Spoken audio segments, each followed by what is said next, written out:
लो जी, big update जो New York से वो ये है कि भारत के कप्तान रोहित शर्मा, उनकी प्रेस कॉन्फ्रेंस जो होती है वो अभी अभी ख़त्म हुई है। और आप जानते हैं कि दोनों कप्तान प्रेस कॉन्फ्रेंस में आते हैं। बाबर आजम ने अभी आना है, लेकिन रोहित की प्रेस कॉन्फ्रेंस की बड़ी बात वो ये है कि पाकिस्तान भले यूएस से हार के आ रहा हो, भले ही इंडिया का पाकिस्तान के ऊपर एक साइकोलॉजिकल एज है, लेकिन रोहित ने कहा अगर पाकिस्तान को आप अंडर एस्टिमेट करेंगे ना, वो बेवकूफ़ी होगी। उन्होंने पिछले वर्ल्ड कप का हवाला दिया। उन्होंने कहा कि वहाँ पर पाकिस्तान के साथ क्या हुआ, जिम्बाब्वे से हार गए, बावजूद इसके फाइनल खेले। तो मुझे लगता है कि ये तो आपको मानना पड़ेगा कि भारत को एडवांटेज है। वो यहाँ पर एक प्रैक्टिस मैच खेल चुके हैं न्यूयॉर्क में, उसके अलावा एक मेन मैच खेल चुके हैं। भारत की टीम को यहाँ पर प्रैक्टिस का भी ज़्यादा मौका मिला है। और इस वक्त मैं हूँ उस मैदान में जहाँ पर दोनों टीमों को प्रैक्टिस के लिए बुलाया गया है।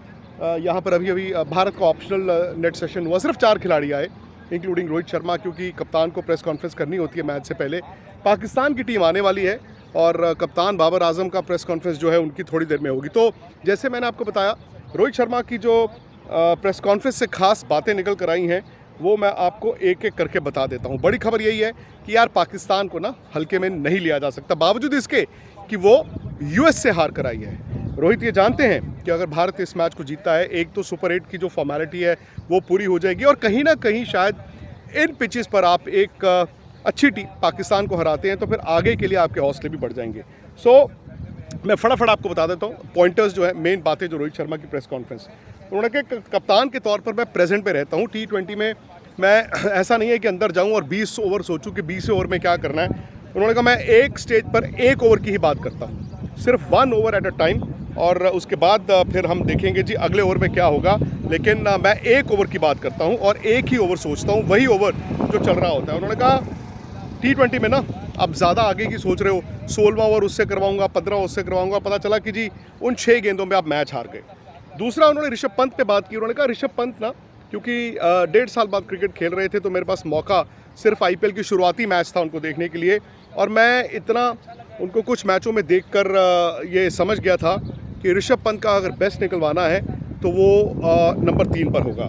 चूँकि यशस्वी जायसवाल उन्होंने कहा 11 में नहीं है, तो हमारे जो टॉप ऑर्डर के 4 बल्लेबाज हैं वो राइट हैंडर्स हैं, यानी कि रोहित, विराट और सूर्य कुमार यादव। तो उन्होंने कहा एक लेफ्ट हैंडर हमें चाहिए था, और मैं I was pretty sure IPL में देखकर शुरुआती मैचों में ऋषभ पंत को कि नंबर 3 पर ये वो रोल निभा सकते हैं। उन्होंने कहा देखो अटैकिंग क्रिकेट भी खेलनी है, और कभी कभी क्या होता है कि राइट हैंडर्स के बीच अगर एक टॉप ऑर्डर पे लेफ्ट हैंडर हो तो वो स्पिन को अटैक भी कर लेता है। बाकी उन्होंने ऋषभ पंत के बारे में कहा है कि जी मैं 5-6 साल में इतनी क्रिकेट उनके साथ खेल कर उनको जान गया हूँ कि वो क्या कैपेबिलिटी रखते हैं।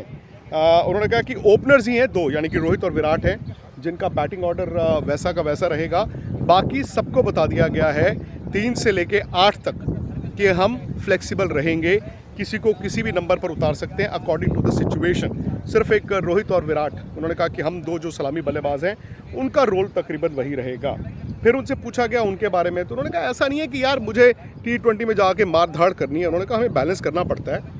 हाँ, आप टू अग्रेसिव नहीं हो सकते, टू कॉशियस भी नहीं हो सकते, बट ये भी है उन्होंने कहा कि यार किसी ना किसी को तो सामने वाले खेमे को, सामने वाली टीम को टेक ऑन करना है ना। तो कंडीशंस के लिहाज से, पिच के लिहाज से, मसलन यहाँ पे आपने देखा यार पिचेस इतनी ज़्यादा तेज़ गेंदबाजों को मदद कर रही है, मतलब ऑकवर्ड बाउंस है। तो उन्होंने कहा लेकिन बावजूद इसके यार आपको ये नहीं है कि अनड्यू अग्रेसिव, बट आपको सिचुएशन के हिसाब से थोड़ा सा डोमिनेट तो करना पड़ेगा, और मैं अपनी गेम से खुश हूँ।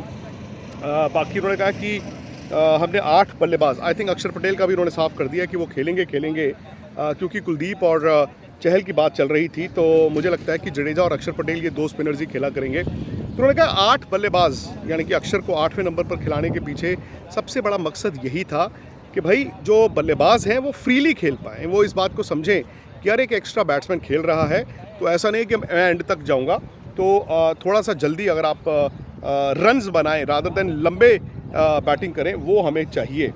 फिर उन्होंने कहा कि देखो जी यूएस से हार के आया पाकिस्तान, जो मैं आपको पहले बता रहा था, बट यही तो T20 है। आप ये सोच लो ये यूएस से हार के आ गया और हम इनको हरा देंगे, ऐसा नहीं होता। उन्होंने कहा बाय द वे पाकिस्तान भाई हम जानते हैं कि ऐसी टीम अनप्रेडिक्टेबल है।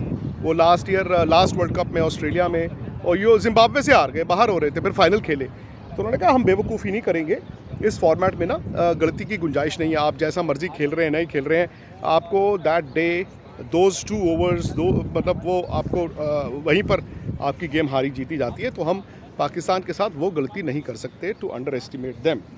उन्होंने ये भी कहा कि ये नहीं होता कि जी T20 में कि जी आप चूँकि एक मैच एक टीम हार के आई है तो अगला हार ही जाएगी, मतलब इसमें कोई ज़रूरी नहीं है कि ऐसा होगा ही होगा।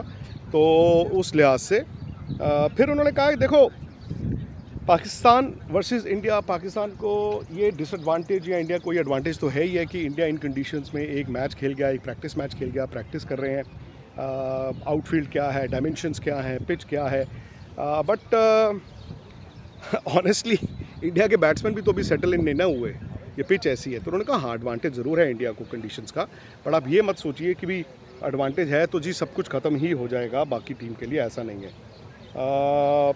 उन्होंने कहा कि जी क्यूरेटर्स जो हैं जो पिच बना रहे हैं वो भी कंफ्यूज हैं कि ऑन दैट डे पिच कैसा बिहेव करेगी। उन्होंने कहा कि मतलब कल का पिच का पता नहीं कैसी होगी, तो जब क्यूरेटर्स ही कंफ्यूज हैं तो भाई खिलाड़ी तो कंफ्यूज हैं ही। कहीं ना कहीं आई थिंक इशारा था एक बेबसी का कप्तान का कि भाई मतलब बताओ यार, हमें यही नहीं पता कि कंडीशंस कैसी मिल रही हैं। तो उन्होंने कहा बट आपको एक अच्छी टीम को हर तरफ का प्लान तैयार रखना चाहिए और वो हम करके रख रहे हैं। बाकी उन्होंने कहा we are very confident. T20 में आपका ना बॉडी लैंग्वेज आप कैसे शुरू करते हैं, ये सारी चीज़ें बड़ी इंपॉर्टेंट हैं, आप रिलैक्स नहीं कर सकते, तो ये सारी चीज़ें हैं। रोहित शर्मा, भारत 4 ही ऑप्शनल प्रैक्टिस में प्लेयर्स आए थे। रोहित की ये प्रेस कॉन्फ्रेंस है, थोड़ी देर में यहीं पर पाकिस्तान की टीम आ रही है, पता नहीं कितने प्लेयर्स आएंगे प्रैक्टिस के लिए। न्यूयॉर्क में उन्होंने नसाउ काउंटी में कोई मैच या कोई प्रैक्टिस नहीं की है, ऑब्वियसली उनके लिए एडवांटेज नहीं है, प्लस वो US से हार के आ रहे हैं। भाई किसी ज़माने में कहते थे कॉर्नर टाइगर्स, बट सवाल यह है कि क्या ये वो पाकिस्तान है जो बड़ा ख़राब खेल कर अगले दिन उठ के खड़ा हो जाए और फिर कहें कि जी हम तो आज चीतों की तरह खेलते हैं, शेर की तरह खेलते हैं, वो सवाल है। मैं आपको थोड़ा सा ये दिखा दूँ, ये देखिए, ये पार्क है बेसिकली, और यहीं पर भारत और पाकिस्तान की टीम की प्रैक्टिस होती है। ये मैदान से तकरीबन 3 किलोमीटर दूर है मेन, और वो आप देखिए वहाँ पर प्रेस कॉन्फ्रेंस अभी रोहित की हुई है। बाबर आजम पाकिस्तान के आने वाले हैं, तो वो सारी डिटेल्स भी मैं आपको दूंगा। लेकिन आपको क्या करना है, आपको स्पोर्ट्स तक को करना है सब्सक्राइब, नोटिफिकेशन की बजानी है घंटी, और स्पोर्ट्स तक ऐप को करना है दोस्तों डाउनलोड। हमारी वेबसाइट है www.thesportsak.com। मैं और निखिल कोशिश कर रहे हैं, होपफुली आपको पसंद आ रही होगी हमारी कवरेज, और बेहतर करेंगे, बस आप लोग रहिए हमारे साथ।